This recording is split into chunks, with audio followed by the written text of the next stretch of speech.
वफाकी वजीर मनसूबाबंदी व तरक्की एहसन इकबाल ने कहा है कि पाकिस्तान तरक्की की राह पर गामजन था कि चंद जजों और जर्नलों ने एक अनाड़ी को मुल्क पर मुसल्लत कर दिया। मीडिया से गुफ्तगू करते हुए एहसन इकबाल ने पाकिस्तान की मुआशी तरक्की में ज़राअत के अहम किरदार पर जोर देते हुए कहा कि ज़रूरी तरक्की कौमी तरक्की और खुशहाली के लिए ज़रूरी है। उन्होंने पाकिस्तानी मसनूआत को आलमी मंडी में पेश करने में इस नुमाइश की अहमियत को उजागर करते हुए इंतजामिया के बरामदात बढ़ाने के अज़्म का अदा किया।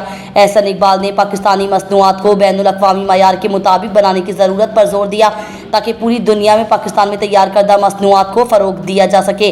वफाकी वज़ीर ने मुल्क की तरक्की के लिए पॉलिसी में तसलसल की अहमियत को भी उजागर किया। उन्होंने कहा कि बिजली के बिलों का बहरान हमें वुरसे में मिला है। हुकूमत बिजली बहरान पर काबू पाने की पूरी कोशिश कर रही है। कौम को बिजली बिलों के बहरान से निकालेंगे। उनका कहना था कि एक दूसरे को चोर डाकू कहने के बजाय पाकिस्तान की तरक्की के लिए काम करें। धरने और इंतशार की कल्चर ने मुल्क का बहुत नुकसान किया। वफाकी वज़ीर ने मजीद कहा कि कोई पॉलिसी 4 साल से ज़्यादा नहीं चल सकी। सी पैक के सफ़र में रुकावटें डाली गईं। जो लोग गवाही दे रहे हैं उस शख्स ने झूठे मुकदमात बनवाए। अदालती फैसलों ने मुल्क में बेयकीनी पैदा की है। एहसन इकबाल ने मजीद कहा कि अरशद नदीम ने साबित किया कामयाबी का वसाइल से ताल्लुक़ नहीं होता। अरशद नदीम ने अपनी मेहनत और लगन से तमगा जीता और पूरी कौम का सर फ़ख्र से बुलंद कर दिया। वफाकी वज़ीर सरमायाकारी मवासलात व निजीकारी अब्दुल अलीम खान का कहना है कि बिजनेस ताजिरों ने करना है, हुकूमत का काम सहूलतकारी और मदद करना है। इस्लामाबाद में तकरीब से खिताब में अब्दुल अलीम खान ने कहा कि PIA की निजीकारी का मामला अच्छे तरीके से चल रहा है। मुल्की और गैर मुल्की कंपनियां हिस्सा ले रही हैं। निजीकारी के बाद PIA आलमी मयार की एयरलाइन बन जाएगी। वफाकी वज़ीर ने कहा कि हुकूमत नुकसान का सबब बनने वाली चीज़ें ख़त्म कर रही है। PIA से अब तक 830 अरब रुपए का नुकसान हो चुका। PIA से सालाना 100 अरब रुपए नुकसान हो रहा है।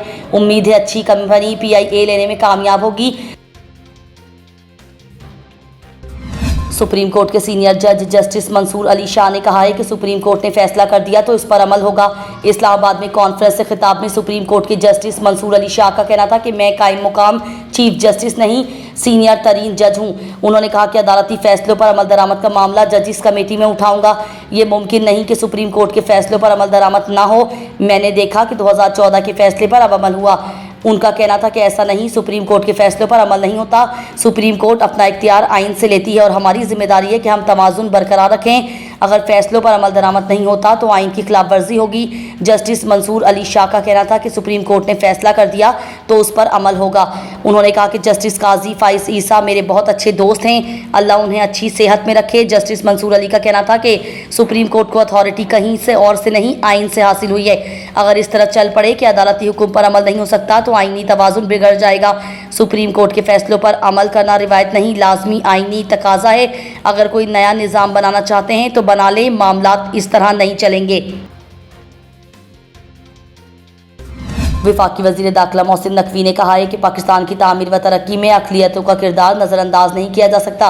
अक़लियतों के हुकूक़ के कौमी दिन पर अपने पैगाम में मोहसिन नकवी का कहना था कि हमारा दीन और आइन अक़लियतों के साथ हुस्न सलूक रवा रखने का दर्ज देता है। हमारे नबी करीम सल्लल्लाहु अलैहि वसल्लम और कायदे आज़म ने भी अक़लियतों के हुकूक़ के तहफ़्फ़ुज़ की तलकीन की है। उन्होंने कहा कि अक़लियतों का पाकिस्तान की तरक्की व खुशहाली में कलीदी किरदार है। तमाम अक़लियती बिरादरियों को मुल्क की तरक्की में मुस्बत किरदार अदा करने पर खराज तहसीन पेश करता हूँ। पाकिस्तान की तामीर व तरक्की में अक़लियतों का किरदार नज़रअंदाज नहीं किया जा सकता। वज़ीर दाखिला का कहना था कि हुकूमत इम्तियाज़ी सलूक के सामने खात्मे और समाजी हम आहंगी को फ़रोग़ देने के लिए कोशा है। आज के दिन हमें अक़लियतों के हुकूक़ के तहफ़्फ़ुज़ के लिए मज़ीद मौसर अंदाज में अमली इक़दामात करने के अज़्म का आदा करना है।